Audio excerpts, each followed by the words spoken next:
En Aragón Radio, Historia de Aragón, con Sergio Martínez y Santiago Navascués.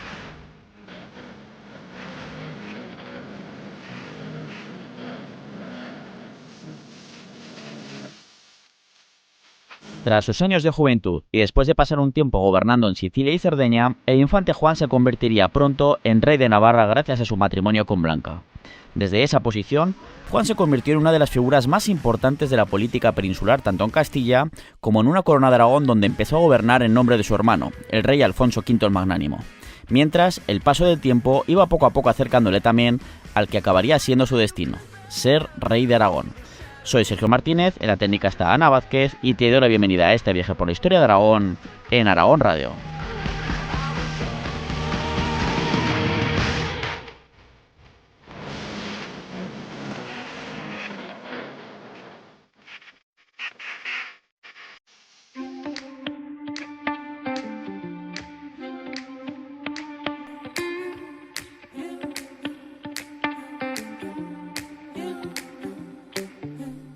Well, I was packing the clutter of a lifetime into boxes. Little soft toys, love letters from girls. Bric-a-brac shopping. All lifeless parts that happen after the explosion. Paper clips, guitar picks. I said to myself, I must have kept these for a reason. There must have been a reason. I guess there must have been a reason. Why do you love?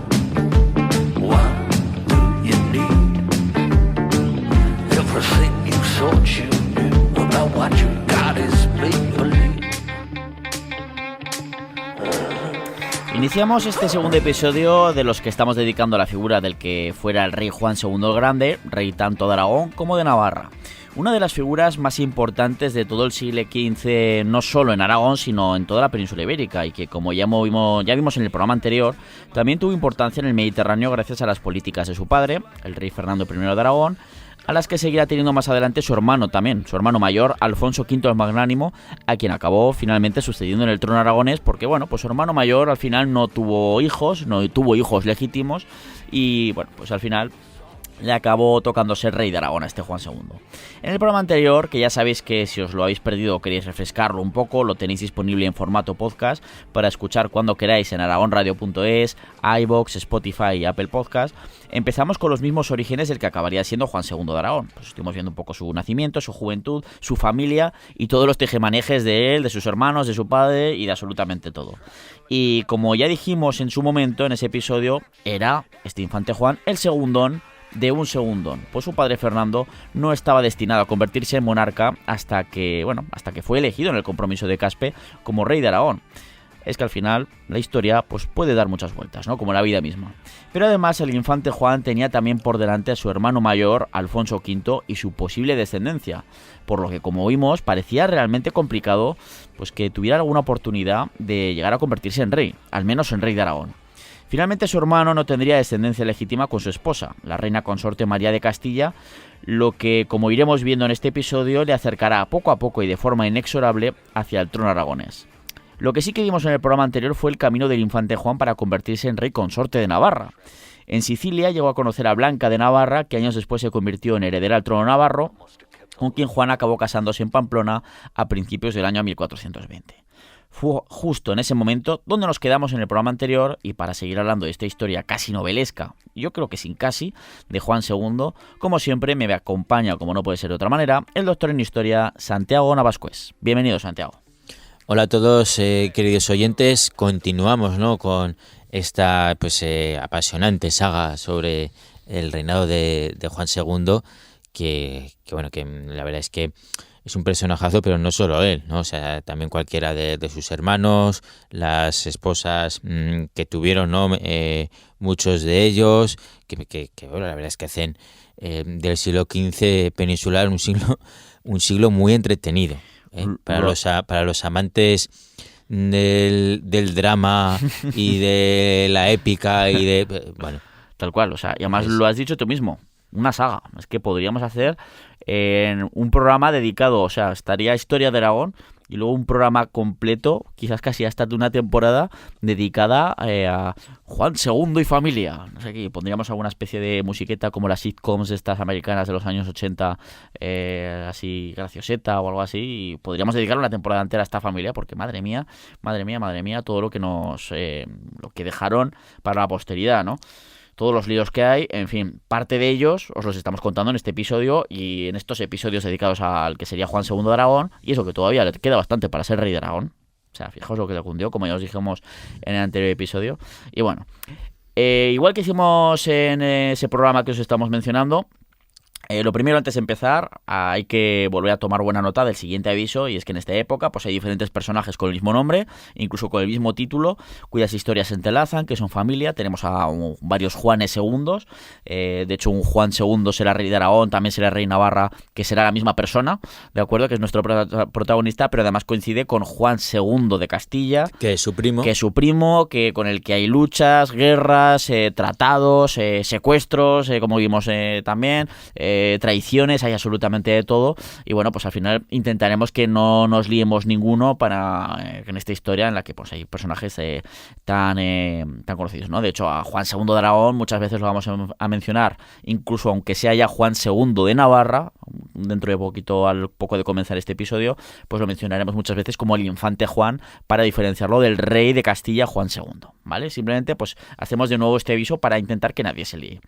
Y por ello, y pues vamos a intentar también, para diferenciar al infante Juan, pues eso, toda esta situación, así como iremos hablando de los infantes de Aragón, ¿no? Que son todos los hijos varones que tuvo Fernando I de Aragón, entre los que están Alfonso V de Aragón, el propio infante Juan, nuestro protagonista, y su hermano Enrique, entre otros, que también está Pedrico, que de ese no vamos a hablar mucho porque si no ya es liarla todavía más, pero que también dio mal. También saldrá, también acabará saliendo. Poco, pero también va a acabar saliendo. Y lo hemos dejado un poquito más de secundario, calentando la banda, porque bueno, pues ya saldrá en ese episodio que dedicaremos propiamente dicho a los infantes de Aragón. El caso es que la década de 1420 son unos años muy moviditos para los infantes de Aragón, para la corona de Aragón, para Castilla y para el Mediterráneo. ¿No es cierto, Santiago?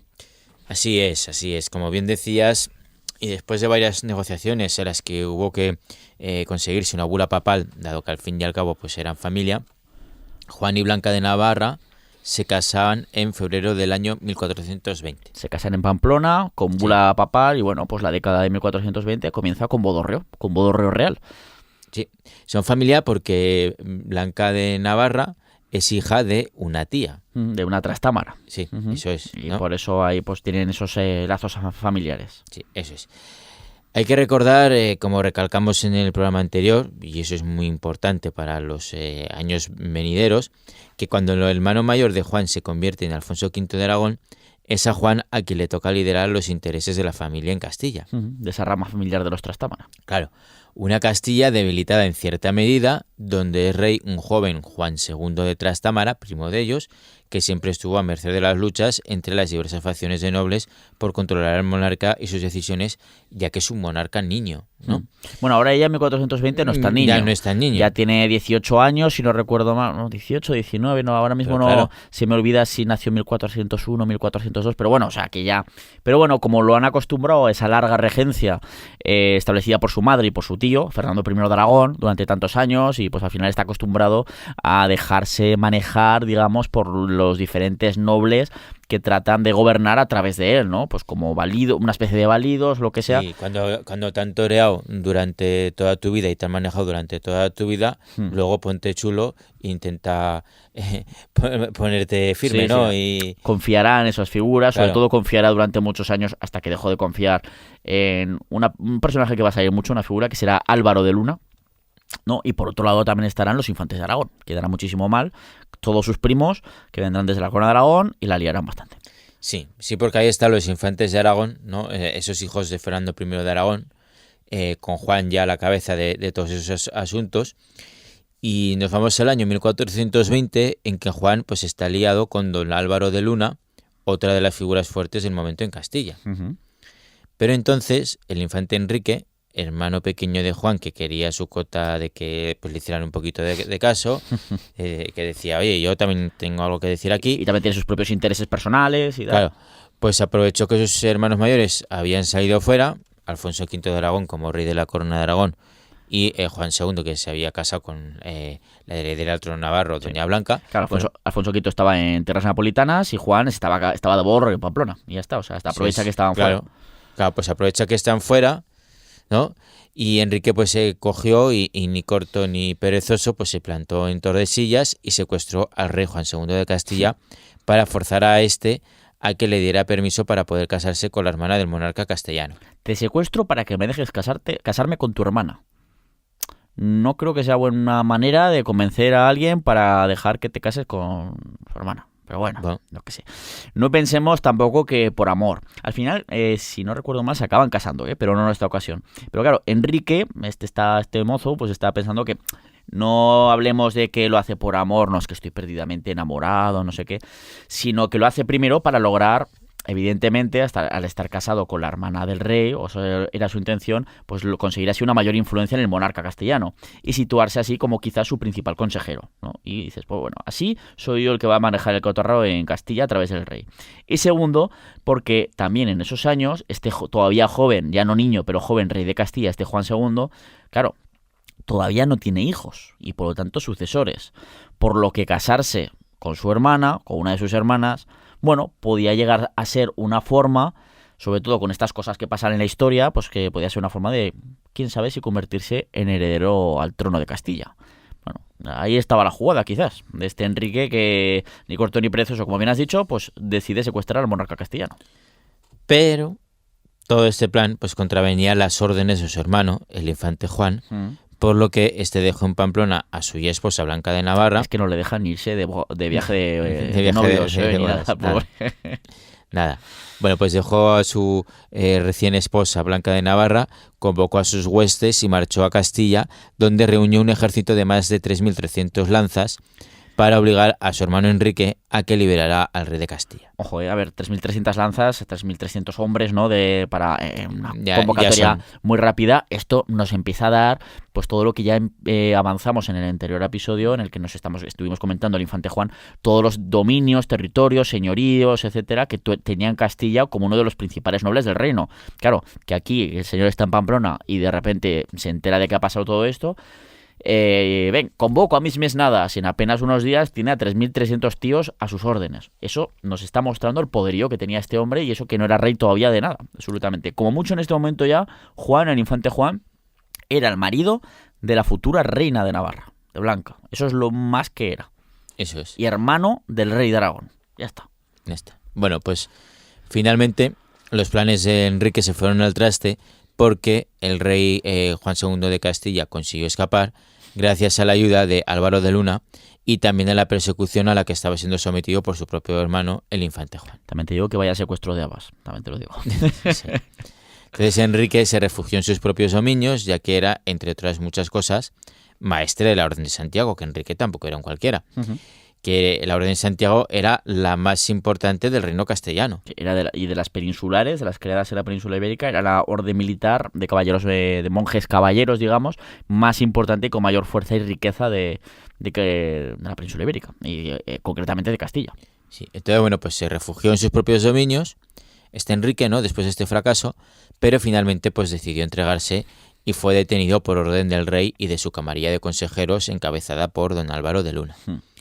Y aquí es donde vuelven a intervenir los hermanos del infante Enrique, tanto el rey Alfonso V de Aragón como nuestro protagonista, el infante Juan. Porque claro, una cosa era que Enrique se portara mal. Que se había portado mal. Sí, y que se portara mal y que fuera contra los intereses de la familia, ¿no? Que no respetara pues quién estaba por encima de él, que era su hermano mayor, Juan. Y otra muy distinta es que estuviera encerrado. Exactamente. Que al final también era el maestre de la Orden de Santiago, era también un noble importante con diferentes dominios, igual que sus hermanos en Castilla, y al final era un noble con mucho peso. Claro, y era el hermano, ¿no? Aparte de eso, de Juan. Lazos de sangre, pero bueno, sí. todo eso se acaba juntando. Sí, entonces bueno, pues Juan fue el que dirigió las negociaciones para la liberación de su hermano Enrique, siendo este liberado ya en el año 1425. Como recompensa por los servicios prestados, Alfonso V le dio a Juan el condado de Ribagorza, aumentando así el peso y poder político de Juan en el Reino de Aragonés también, ¿no? Y ya no solo en Castilla. Que aparte de todo lo tenía en Castilla. Y la corona de Aragón, no sé si tenía más títulos, me suena el de Duque de Montblanc, que este ducado estaría evidentemente por la zona catalana, ¿no? El condado de Barcelona, el Principado de Cataluña. Pero bueno, ahora todavía aumentaba su poder como conde de Ribagorza. Eso sí, fue investido en la ciudad de Valencia. O sea, se convierte en conde de Ribagorza, pero estando en Valencia. Bueno, curiosidades, ¿no? Les pillaría mejor lo que fuera. Y aquí se ve pues a este infante Juan que poco a poco va consiguiendo más y más peso, además en un año clave, como veremos dentro de poco, que será el año 1425, pero bueno, no voy a adelantar acontecimientos. Y es que, aunque no sea rey de nada, o sea, se tiene muchísimo poder, ¿no? Porque esto de la concesión del condado de Ribagorza por parte de su hermano Alfonso V, pues era un premio importante. Sí. Pero es que Juan no solo consiguió que el rey de Castilla liberara a su hermano Enrique, sino que además consiguió que le devolvieran todos sus dominios e incluso la titularidad de la Orden de Santiago, a pesar de haber cometido alta traición secuestrando al mismísimo rey. Y esto, ¿por qué lo consigue? Porque sea un hábil diplomático más listo que nadie o más convincente que nadie, o pues no, pues porque va teniendo mucho poder, ¿no? Aunque no sea rey de nada. Ya hemos comentado que de la nada va este tío y te convoca 3.300 lanzas, ¿no? Exactamente, sí. Entonces, bueno, pues gracias a esas negociaciones, teniendo por supuesto el apoyo de la corona de Aragón detrás, teniendo también a su hermano mayor Alfonso V, pues los infantes de Aragón siguieron manteniendo el gran poder que tenían en Castilla. Al menos durante unos años más, que ya iremos viendo en los minutos siguientes, que bueno, esto fue haciendo un poco con vaivenes. Pero claro, este acuerdo fue tan solo, también es verdad, una especie de tiempo muerto entre la facción que lideraba el condestable Álvaro de Luna y la que ya lideraban los infantes de Aragón, ¿no? En esas luchas de poder por ver quién controlaba el reino de Castilla y a su monarca. Y el propósito era recuperar fuerzas en esta especie de tregua en su lucha por dominar esta política castellana. Todo esto puede parecer un poco lioso, pero no os preocupéis porque le dedicaremos en el futuro un programa entero, como venimos diciendo siempre, a explicar todas esas andanzas de los infantes de Aragón que se desarrollan sobre todo en estos años, entre las décadas de 1420 y 1430, hasta mediados aproximadamente, porque ya hay muchísimas cosas que pasan, algunas os las vamos a contar, otras no, porque al final hay que dedicarse y llegar a cuando el infante Juan, se convierta en rey de Aragón, que es lo que nos interesa en este programa, ¿no? Claro. Pero, no obstante, hay que mencionarlo, pues es muy, muy importante algunas de estas cosas para el desarrollo vital del propio infante Juan y futuro rey aragonés. Sí, y hablando de ese rey, al poco de la firma de los acuerdos mencionados, sí, ¿no? Pues con este Juan II de Castilla, el infante Juan recibió la noticia de que su suegro, el rey Carlos III de Navarra, había fallecido el 8 de septiembre de 1425 en el castillo de Olite. Claro, aquí su esposa Doña Blanca. Claro, es un acontecimiento importante para él, porque aquí su esposa Doña Blanca, eso es, con quien se había casado ya 5 años antes y con la que había tenido un heredero, el famoso príncipe Carlos de Viana, se convertía así en reina de pleno derecho y titular de Navarra, mientras que Juan también se convertía por fin en rey consorte. Eso es. Pero en rey. Reinaría, de hecho, como Juan II de Navarra. Es que además comparte numeral con su primo, Juan II de Castilla. Este Juan II de Navarra también sería Juan II de Aragón. Por eso estamos intentando incidir en este tema del lío, pero intentamos que lo sigáis todo, ¿no? Y bueno, pues el caso es que ya llegaremos a ello, ¿no? De todas formas, la nobleza navarra, es verdad, y el resto de estamentos navarros tuvieron siempre bien cuidado de recordarle a Juan que sí, que eres rey, que nadie te lo discute porque estás casado con quien estás casado, pero eres rey precisamente en virtud de tu matrimonio con Blanca, porque ella es nuestra reina y nuestra señora natural. Y bueno, al fin y al cabo, también hay que reconocer que este Juan, ahora ya rey de Navarra, desde finales, bueno, la parte final, último tercio del año 1425, no tenemos que olvidar que no dejaba de ser un extranjero en el reino de Navarra, y por eso pues le miraban un poquito con te estamos vigilando, ¿no? Y además con razón, realmente, para el devenir histórico del propio Juan. Pero era algo con lo que Juan, tal y como veremos, pues no estaría especialmente de acuerdo. Esto de que fuera simplemente un rey consorte, pues dada su formación y su propia visión y concepción de cómo debía ser el poder y ejercerse el poder, ¿no? Una visión, como ya hemos comentado en otras ocasiones, pues bueno, autoritaria. ¿Qué es lo que ocurre, pues, en los años siguientes, una vez que ya el infante Juan se convierte en rey de Navarra, aunque muchas veces lo vamos a seguir mencionando como infante Juan, hasta que se convierta en rey de Aragón? Pues que los años siguientes, entre 1425 y 1429, pues Juan siguió centrado en la política peninsular de su familia, especialmente en Castilla, aunque ahora en calidad de rey de Navarra. O sea, que además de todo lo que tenía ya, pues todavía aumentaba más su prestigio, su poder, porque ahora ya tiene título de rey, aunque sea consorte. Sí, y esta nueva posición de Juan al convertirse en rey, pues cambió aún más la percepción que se tenía de él en Castilla. Y es que, a pesar de que había apoyado a Álvaro de Luna contra su propio hermano Enrique cuando éste secuestró al rey castellano, ahora desde la monarquía de Castilla se le veía con peligro, ¿no? Se le tenía bastante miedo. Oye, que es que tenemos a un rey, ¿no?, de otro territorio, aquí como uno de los nobles con más posesiones en nuestro reino, ¿no? Esto puede ser muy peligroso. Es un factor muy desestabilizante, como se suele decir. Claro, fijaos, bueno, la guerra de los 100 años entre Francia e Inglaterra viene de ahí. Un poquito, entre comillas, sí, realmente sí, de que el rey de Inglaterra tenía muchas posesiones en Francia, por lo tanto era vasallo del rey de Francia, pero era más poderoso que el rey francés. Y así acaba lo que acaba pasando. El rey de Inglaterra era un importante noble francés también. Pues, bueno. Entonces, bueno, pues es lógico, ¿no? Ya que además de los muchos títulos y tierras que ya poseía en Castilla y que os contaba en el programa anterior, así como el apoyo que le podía dar su hermano, el rey Alfonso V de Aragón, pues ahora había que añadir la fuerza añadida de ser rey consorte en Navarra.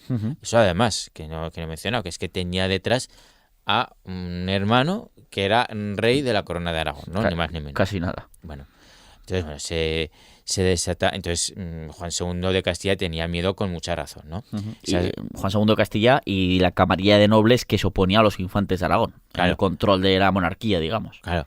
Entonces se desata en esos años una lucha soterrada por el poder en una Castilla donde en 1428 incluso el rey Juan II de Castilla ordenó al infante Juan que abandonara sus dominios, diciéndole literalmente que ya que era rey de Navarra, que era allí donde debía estar y no en Castilla. Sí, hay cartas que se han conservado que le dicen: chatico, vete para tu reino, que aquí no pintas nada, bueno, pero que soy noble de no sé qué, soy conde de no sé cuántos sitios, que sí, que te vayas a Navarra. Claro, aquí pues empiezan a pasar pues movidas importantes, ¿no? Claro, es decir, que el rey Juan II de Castilla, apoyado por Álvaro de Luna, se sentía, ¿no?, amenazado por ese rey Juan II de Navarra. También ordena al infante Enrique que abandone Castilla. Y ante este ataque contra los intereses de los infantes de Aragón, pues se mascaba ya el estallido de la guerra entre las coronas de Aragón y de Castilla. Exactamente. Claro. Y así es como se acercaba esa guerra castellano-aragonesa.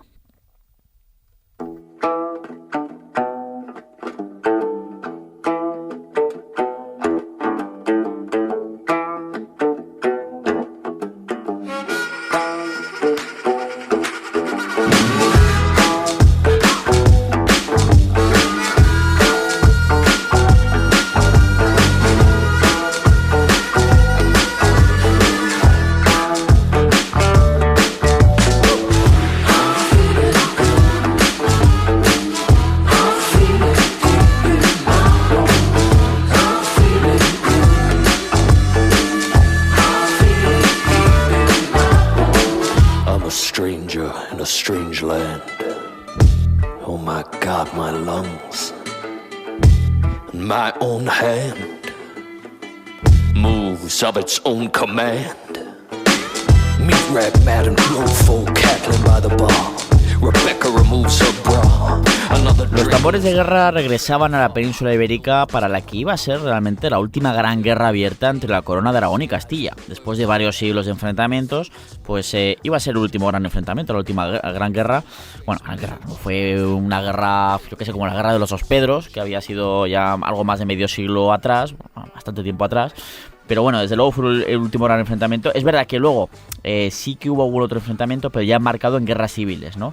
Por ejemplo, en aquella que confirmó a Isabel la Católica como reina de Castilla, puesto que, claro, la corona de Aragón intervino, pero apoyando a la otra facción en la guerra civil castellana, ¿no? Porque Fernando de Aragón, el heredero al trono aragonés, estaba casado, como ya sabemos, con Isabel la Católica, los que acabarían siendo los reyes católicos. En fin, el caso es que los infantes de Aragón sentían, con todos estos acontecimientos que os estamos comentando, en que se están viendo expulsados de Castilla, pues como uno de los señores feudales más importantes que eran en este reino, que sus intereses estaban siendo atacados allí, en esta Castilla, ¿no? Y esta vez el mismo Alfonso V de Aragón ya empieza a hartarse de la situación y ya responderá en ese momento para tratar de defender al final lo que eran los intereses de esta rama familiar de los Trastamara, que al fin y al cabo estaban representando. Sí. ¿Qué es lo que ocurre en los años siguientes? Pues que tras expulsar a Juan y Enrique de Castilla, las Cortes castellanas reunidas en enero de 1429 aprobaron un tributo extraordinario de 40 millones de maravedíes para reclutar un ejército. Aquí ya sabemos, echa la ley y echa la trampa, ¿no? Porque si todavía no había guerra, pues por si acaso. Sí. Supuestamente, ¿qué es lo que dijeron? Dice, no, estas perras son para otra cosa. ¿Qué supuestamente dijeron que eran esos 40 millones de maravedíes? Pues supuestamente se iban a destinar para reclutar un ejército para realizar una campaña militar contra el Reino de Granada. Uh-huh. Pero en realidad se estaban juntando tropas para declarar la guerra a los infantes de Aragón. Y después a la corona de Aragón. Claro, eso es. ¿Y cuándo llegó el primer ataque?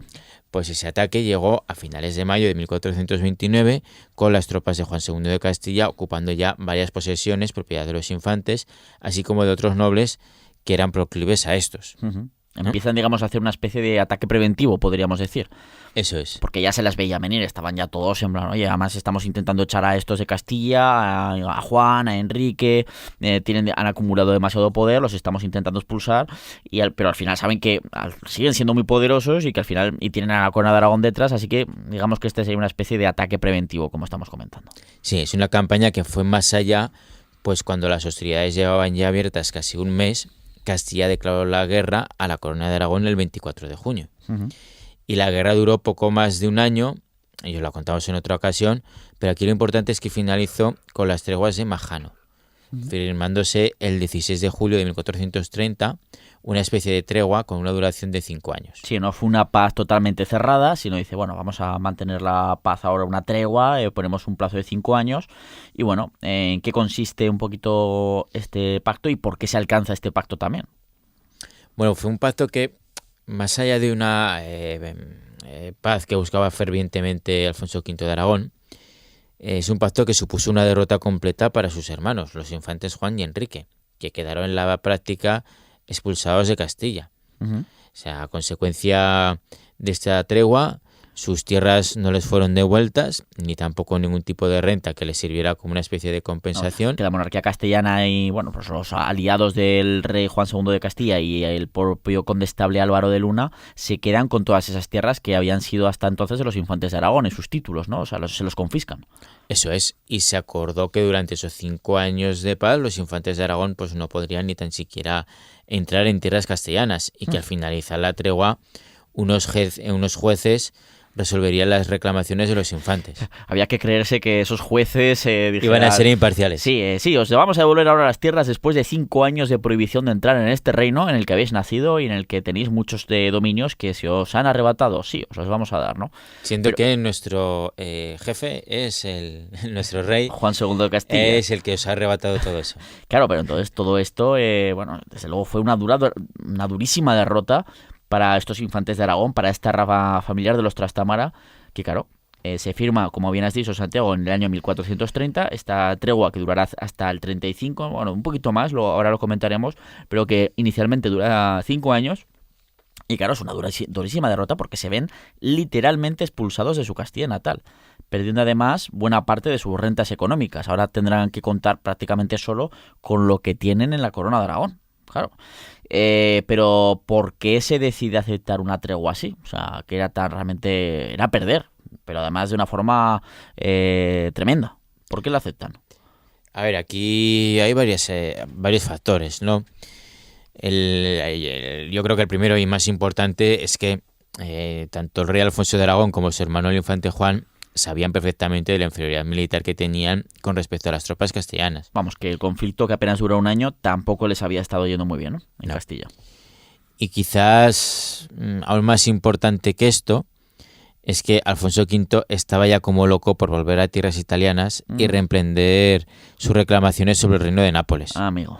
¿No? Eso es lo que le interesaba sobre todo a Alfonso V de Aragón. Claro, este rey Alfonso V de Aragón, que ya hemos comentado muchas veces, que bueno, pues que está centrado en la conquista de Nápoles y que pasa por completo del resto de los asuntos de sus dominios, ¿no? Claro, claro. Entonces, bueno. Claro, es que de hecho aquí nos toca rebobinar un poquito en esta historia. Concretamente, pues una década atrás, 10 años antes. Vamos de nuevo al año 1420. Nos habíamos quedado en el 30, pues volvemos a 1420. Claro, Alfonso V en ese momento emprende una campaña de conquista, pero en este caso para conquistar la isla de Córcega, ¿no? Porque recordemos que un siglo atrás el papado le había concedido a la Casa de Aragón el derecho a conquistar tanto Cerdeña como Córcega. Cerdeña se conquista rápidamente, aunque después viene un siglo prácticamente de rebeliones constantes, ¿no? Pero se conquista ya en tiempos del final del reinado de Jaime II de Aragón y queda pendiente Córcega. Y es Alfonso V el Magnánimo que dice, bueno, como rey de Aragón. Claro, tengo derecho, la Casa de Aragón, aunque sea de hace un montón de años, prácticamente un siglo, bueno, más de un siglo se nos ha dado este derecho, pues lo voy a ejercer.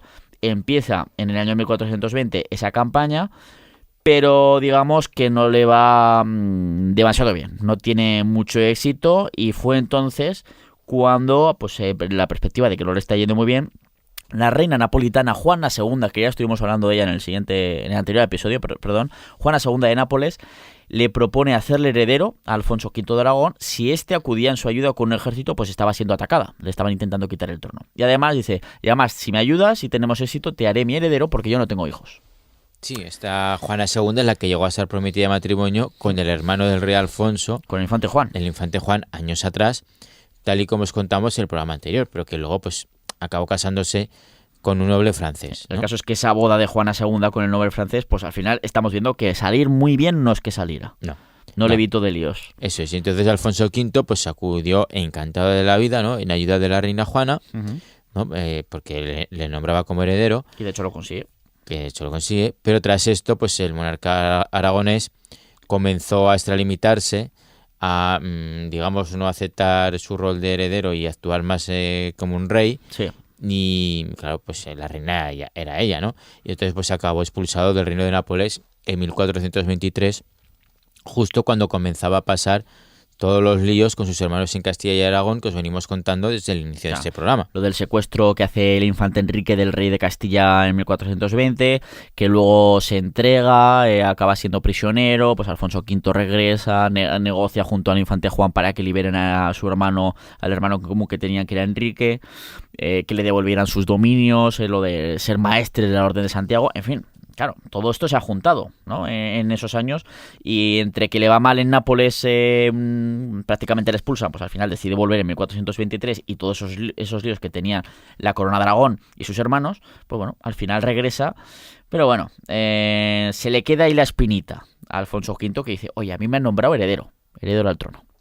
Pero puso tan hasta las narices, me parece, a esta Juana II de Nápoles, que Juana se acabó aliando con el que anteriormente, 3 años antes, en 1420, le había intentado quitar el trono. O sea que imagínate hasta dónde acabó Juana II de Nápoles, su nuevo heredero Alfonso V el Magnánimo, Alfonso V de Aragón. Claro, o sea, la cuestión es que le había encantado tanto el refinamiento que había en tierras italianas, ¿no? Hasta Alfonso V el Magnánimo. Su clima, la gastronomía... Bueno. Seguramente la idea de añadir un nuevo reino, ¿no? A los estados que ya gobernaba, que bueno, pues que así Alfonso... que nunca se olvidó del asunto, ¿no? Tenía entre ceja y ceja volver allí. Sí. Y claro, de prolongarse esta guerra con Castilla y demás y mantenerle enfocado ahí, pues claro, eso...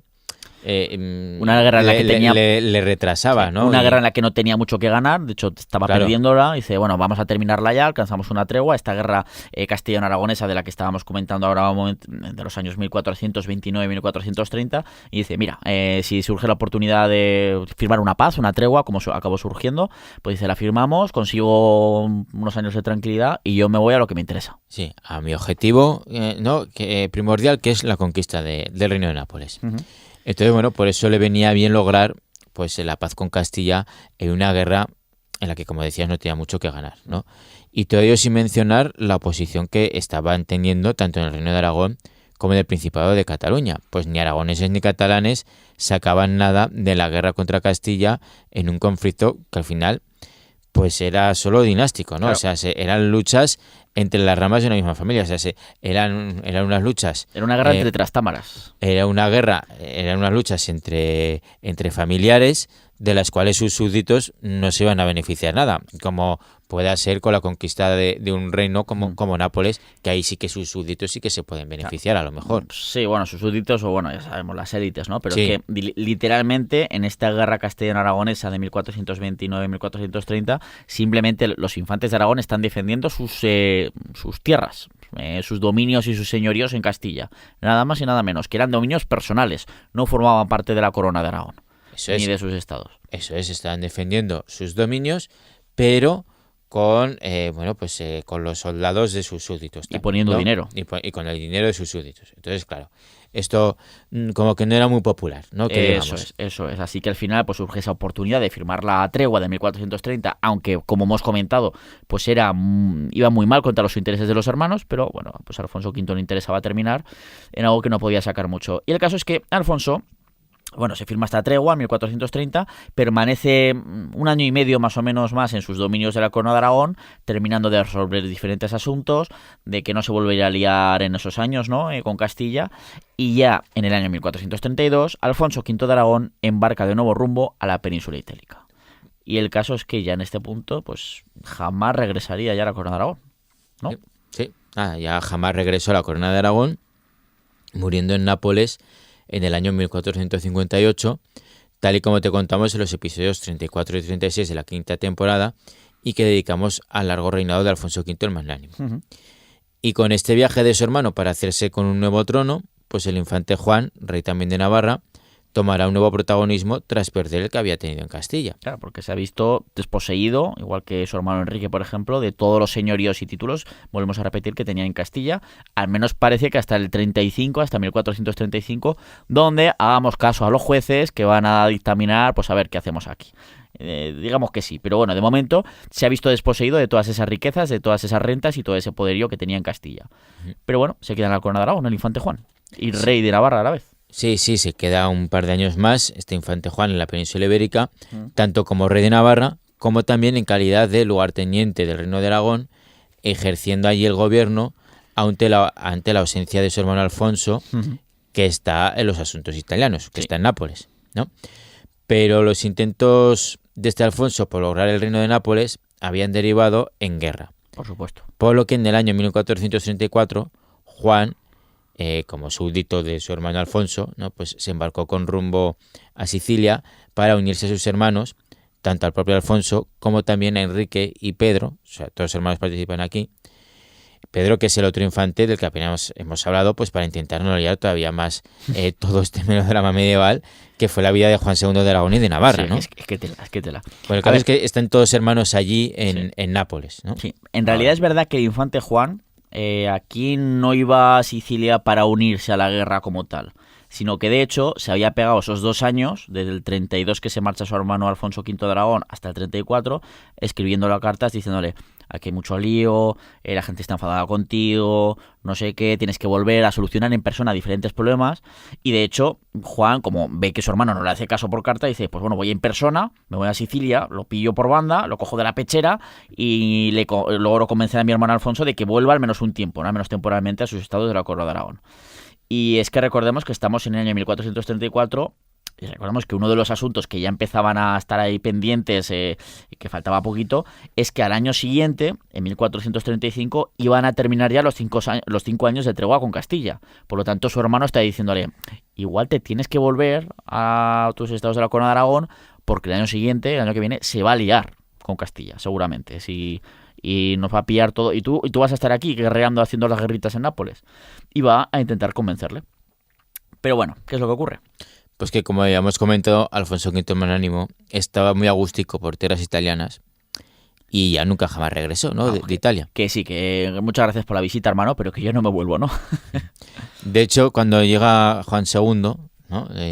Pues estaba preparando, Juan II de Navarra, ¿no? Cuando llega a verse con Alfonso V el Magnánimo, pues Alfonso V estaba preparando una nueva ofensiva, en este caso con su fuerza naval, para atacar la bahía de Nápoles. Uh-huh. Así que Juan, bueno, pues acabó participando en la batalla de Ponza. Y dice: como no me haces caso, pues al menos te ayudo, ¿no? Sí. Que si no fue la peor, pues fue una de las peores derrotas navales que sufrió la corona de Aragón en toda su historia, ¿no? Esta batalla de Ponza. La batalla de Ponza de 1435, ¿no? Desde luego fue un desastre absoluto. Y no solo por la derrota en sí misma, que ya fue importante, sino porque cae toda la plana mayor. Y cuando digo toda la plana mayor, es toda la plana mayor. Porque en esa batalla de Ponza, el mismísimo rey Alfonso V de Aragón y sus dos hermanos, el propio infante Juan, que estaba recién llegado, y Enrique, solo se salva Pedro, el infante Pedro que está por ahí, se salva, todos ellos fueron hechos prisioneros en la batalla de Ponza. O sea, fue una debacle tremenda. O sea, eso podría haber supuesto el final de la guerra por intentar conquistar Nápoles e incluso saber qué cosas más, ¿no? Claro. Y bueno, pues ¿qué ocurre con ellos hechos prisioneros? Con el propio Alfonso V de Aragón, con el infante Juan, rey de Navarra a su vez. Es que dos reyes fueron hechos prisioneros en esa batalla, al fin y al cabo. Alfonso V de Aragón y Juan II de Navarra. O sea, ¿qué ocurre una vez que son hechos prisioneros todos estos hermanos? Pues que fueron pues llevados como prisioneros a Génova, que era una de las sempiternas enemigas de la corona de Aragón en el Mediterráneo, y desde allí fueron llevados hasta Milán ante la presencia del duque Filippo Maria Visconti, que hasta entonces había estado luchando en la alianza contra el monarca de Aragón. Claro, es que aquí hay que entender que no solo la reina Juana II de Nápoles y sus sucesores, pues de hecho ya estamos hablando justo en este momento cuando se produce la batalla de Ponza de los sucesores de Juana II, porque esta ya acaba de fallecer hacía unos meses, ese mismo año, ¿no? A principios de ese año de 1435. Pues claro, no solo ellos se oponían a la conquista de su trono por parte de Alfonso V. Claro, es que había también otros príncipes italianos, otros estados, otras repúblicas como la República de Génova, etcétera, o como el duque milanés, que no querían que siguiera aumentando la influencia de la Casa de Aragón en la península itálica. Sobre todo teniendo en cuenta que, oye, chatico, que ya estás dominando Sicilia y Cerdeña. Si aún encima te haces con Nápoles, que es toda la mitad sur de la península, acabas dominando la política italiana. Y en fin, pues ahí están esas luchas, ¿no? Por eso hay esas alianzas. Pero es cierto que a veces, claro, pues también entraban otros planes, y cuando los hermanos llegaron a Milán, pues estos no fueron tratados por el duque milanés como prisioneros y enemigos, sino lo contrario. ¿Te imaginas ¿no? la cara de estos, en plan? Estaban como una jaula de oro, digamos. ¿Te imaginas un poco la cara de estos, en plan, llegan como prisioneros y dicen, oye, chico, qué bien nos están tratando, qué majo es el Filippo Maria Visconti ¿no? Ah, pero porque algo quería también. Que campechano, que es algo... Exactamente, siempre hay... Claro. Pues eso, también hay que tener en cuenta que la otra alternativa de poder en la península itálica a la Casa de Aragón era el dominio francés. Así que muchas veces es que era balanza, ¿no? Juegos de balanzas y era elegir entre la sartén o las brasas. Sí, muchas dinastías de allí, ¿no? De Italia, pues a veces iban con un bando, otras veces iban con otro. Cambiaban de bando, chaqueteros, vamos. Claro, según la conveniencia y un poco, pues bueno, pues intentando pues una situación de equilibrio en la península itálica, que nadie terminara por dominar toda la política y se hiciera con un enorme poder la península itálica, ¿no? Que al final se acabará rompiendo todo ese equilibrio, sobre todo ya a principios del siglo XVI, con las guerras napolitanas. Claro. Acabando con el reino de Nápoles en la corona de Aragón, como ya sabemos. Pero bueno, al final, ¿qué es lo que hace este Filippo Maria Visconti, este duque de Milán? Pues que el duque de Milán entró en negociaciones con Alfonso V de Aragón para incluso cambiar de bando, ¿no?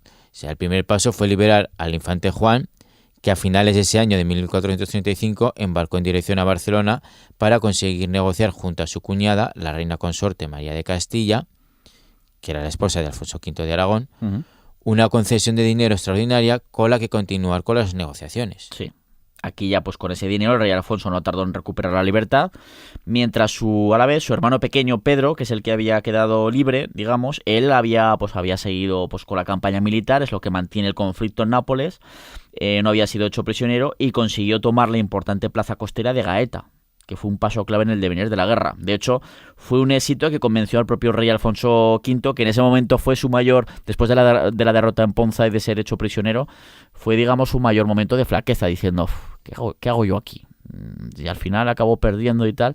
Bueno, pues vio como su hermano el infante Pedro consiguió esta victoria en Gaeta, consiguiendo esta ciudad, pues le anima a continuar con las campañas militares, claro. Y encima ahora recuperó la libertad, pues bueno, pues ahí que siguió. Sí, ahí siguió.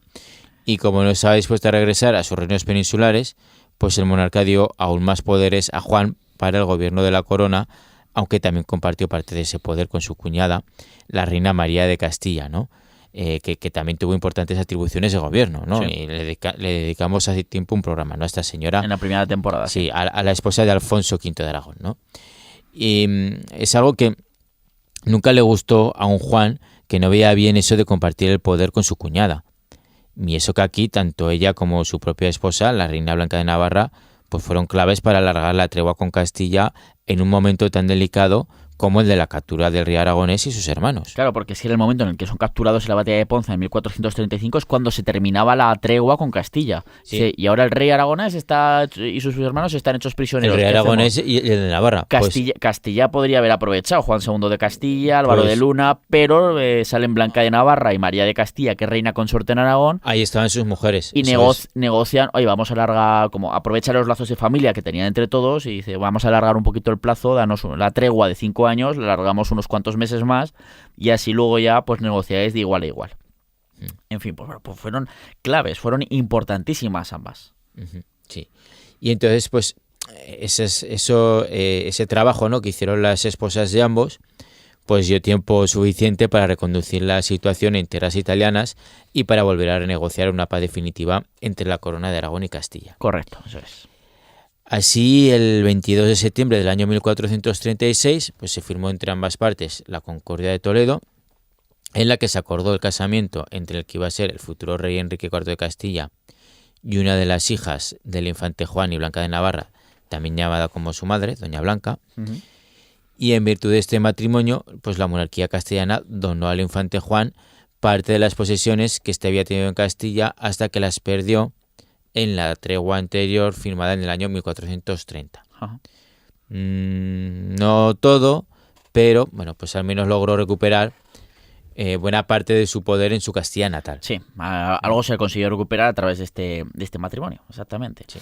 Aunque, como en todo lo que atañe a los infantes de Aragón, pues evidentemente este acuerdo no iba a suponer la llegada de la paz definitiva, ¿verdad? No, porque apenas unos meses más tarde de la firma de esa Concordia de Toledo, en el año 1437, acabó estallando una guerra civil en Castilla. Venga, más Y- fuego, más y- leña al fuego. Una vez más, como epicentro de esa misma guerra civil, estaba a ver qué facción de la nobleza conseguiría controlar al rey Juan II. Juan II de Castilla. Claro, si la liderada de nuevo por el condestable del reino, don Álvaro de Luna, que aunque no lo hemos comentado, tenía ascendencia aragonesa, Sí, era de los Luna, de esta familia importante, de las más importantes de la nobleza del reino aragonés. sí, pues por un lado estaba esa facción, o la otra facción nobiliar con los infantes de Aragón de por medio. Exactamente. Entonces esa guerra civil castellana se alargó desde el año 1437 hasta 1445 y tuvo diferentes fases. Durante su transcurso, en 1441, falleció la reina doña Blanca de Navarra, esposa del infante Juan. Claro. Y esto va a cambiar mucho las cosas. Claro, es que esto será muy importante para el devenir de los siguientes años de nuestro protagonista. Por una parte, Juan utiliza su viudedad para fortalecer la liga de nobles que encabezaba para luchar en esta guerra civil castellana contra la facción de Álvaro de Luna. ¿Y cómo intenta sacar partido de que su esposa se muera? Pues digo, pues ahora me puedo volver a casar. Y de hecho se casa con Juana Enríquez, hija del almirante de Castilla Fadrique Enríquez, y por tanto uno de los nobles que quería atar a su lado en esa guerra civil castellana que estaba luchando, ¿no? Pues era parte de los nobles que estaban luchando contra la facción de don Álvaro de Luna. Ujú. Claro, Juana Enríquez fue la segunda esposa del infante Juan, después de la muerte de Blanca de Navarra, casándose ambos en el verano del año 1447.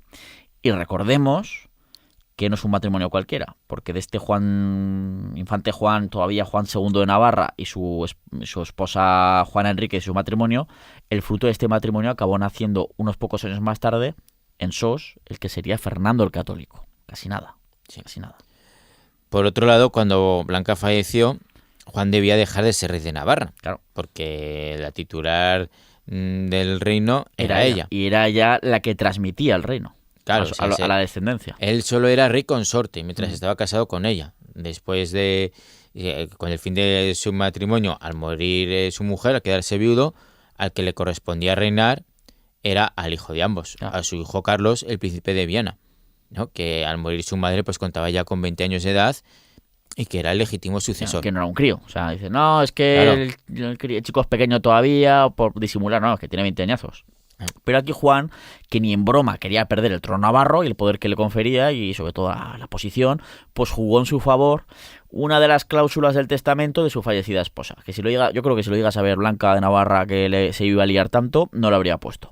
Y es que en ese testamento, la reina Blanca de Navarra, esposa hasta entonces, hasta la muerte de ella, de Juan II, de nuestro protagonista, ¿no? Del que iba a ser Juan II de Aragón más adelante, pues dejó estipulado en ese testamento que el rey, a la muerte de ella, era su hijo Carlos, pero que a la vez este no debía proclamarse de Navarra sin el permiso de su padre, a quien debía obediencia como tal.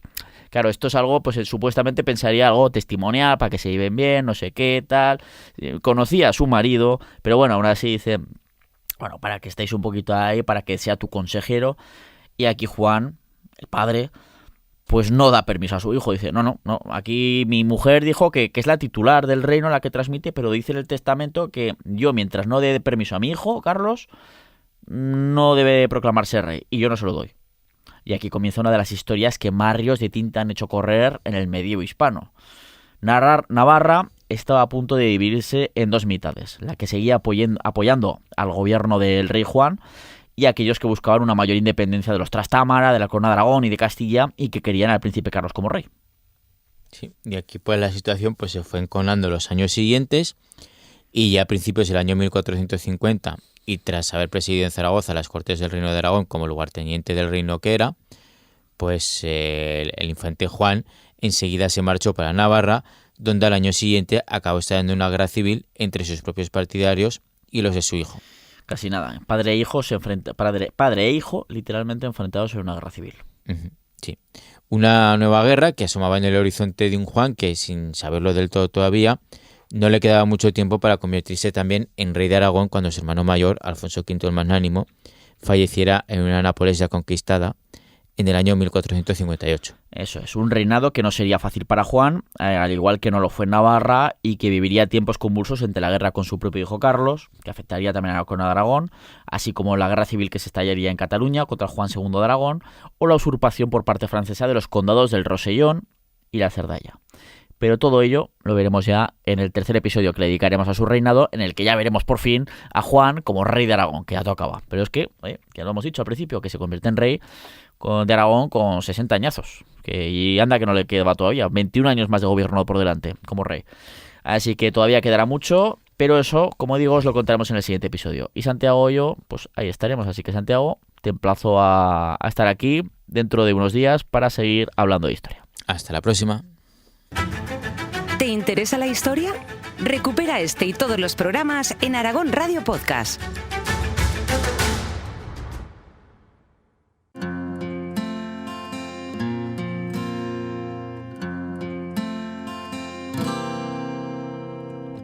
Como siempre, esperamos que hayáis disfrutado, que os haya gustado mucho el episodio, que hayáis aprendido muchas cosas o recordado otras, y también recordaros que si os habéis perdido algún episodio o lo queréis volver a escuchar, lo podéis hacer siempre que queráis en formato podcast, y los encontraréis en aragonradio.es, en Aragón Cultura, historiaaragón.com y en plataformas como iVoox, Spotify, Apple Podcast y en el canal de Historia de Aragón de YouTube.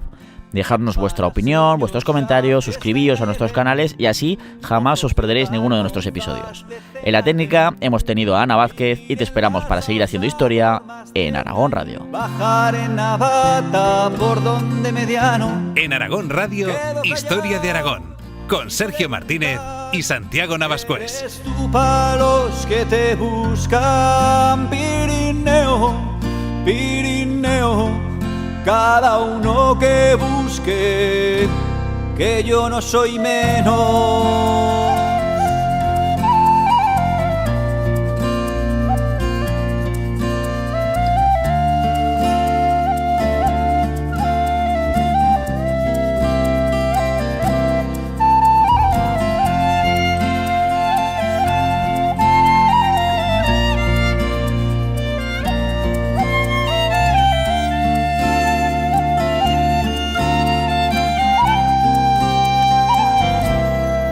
Contar a chicos, escuchar a viejos, antiguas batallas de caballeros, tallar en piedra la vida de tantos hombres y mujeres que por ti pasaron, Bertxesos en oza plantar batalla, en sótanos la foz, la cabaña, jugar con la vida y ganarse el pan, hacer contrabando por la de Roldán. Quedo callado si preguntan que eres tú pa' los que te buscan. Pirineo, Pirineo, cada uno que busque, que yo no soy menor.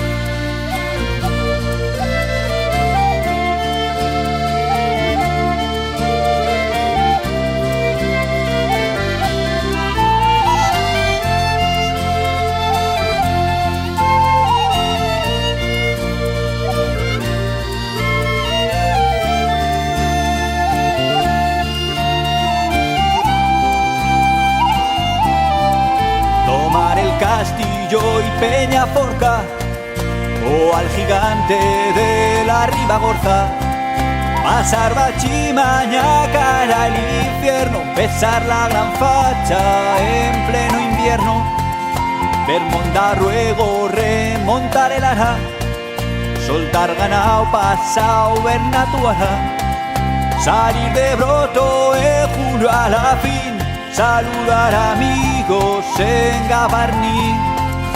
Quedo callado si preguntan que eres tú pa' los que te buscan. Pirineo, Pirineo, cada uno que busque, que yo no soy menor.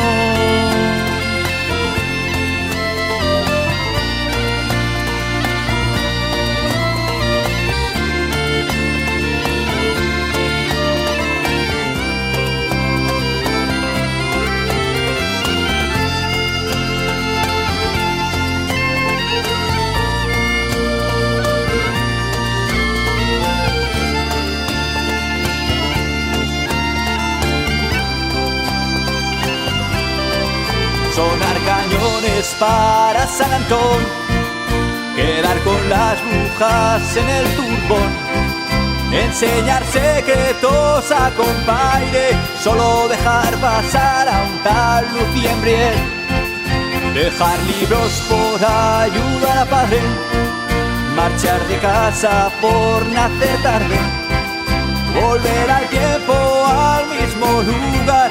Todos han cambiado, pero tú estás igual. Quedo callado y preguntar que eres tú pa' los que te buscan. Pirineo, Pirineo, cada uno que busque. Y quedo callado si preguntan que eres tú pa' los que te buscan. Pirineo, Pirineo, cada uno que busque, que yo no soy menor.